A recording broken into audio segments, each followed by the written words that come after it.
रत्नागिरीचे हे ऐतिहासिक गोगटे जोगळेकर मैदान, या मैदानावरती येत्या 24 तारखेला देशाचे गृहमंत्री अमित शाह यांची जाहीर सभा होणार आहे।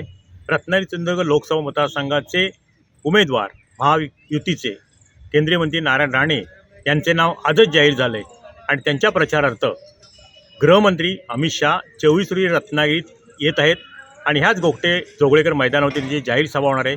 तसं पाहायला गेलं तर गोगटे जोगळेकर मैदानाचं मूळ नाव हे जवाहर मैदान म्हणूनच ओळखलं जायचं।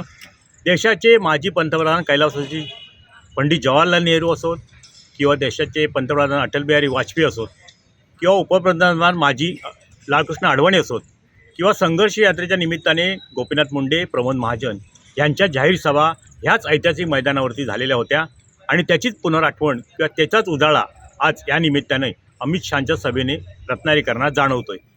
या ऐतिहासिक मैदानावरती येत्या 24 तारखेला होणाऱ्या अमित शहांच्या जाहीर सभेच्या निमित्तानं भाजपकडनं विशेषतः महायुतीच्या वतीनं सभेची जोरदार तयारी करण्यात येत आहे आणि ही सभा विक्रमी हजेरीत व्हावी याकरता भाजपचे सर्व पदाधिकारी या ठिकाणी गेले 3 ते 4 दिवस या ठिकाणी कामाला लागले आहेत आणि त्याचाच भाग म्हणून या सभेचा जर्मन हँगर पद्धतीने मंडप उभारणीचं काम चालू आहे।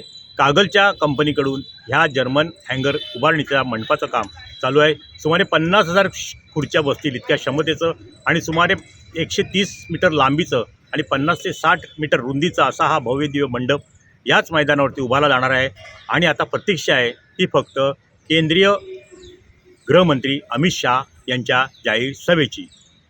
टाइम्स डिजिटल करता किशोर मोरेसह जमीर खलपे, रत्नागिरी। टाइम्स डिजिटलला लाईक करा, सबस्क्राईब करा, शेअर करा आणि बेल आयकॉन दाबायला विसरू नका। पाहत रहा टाइम्स डिजिटल।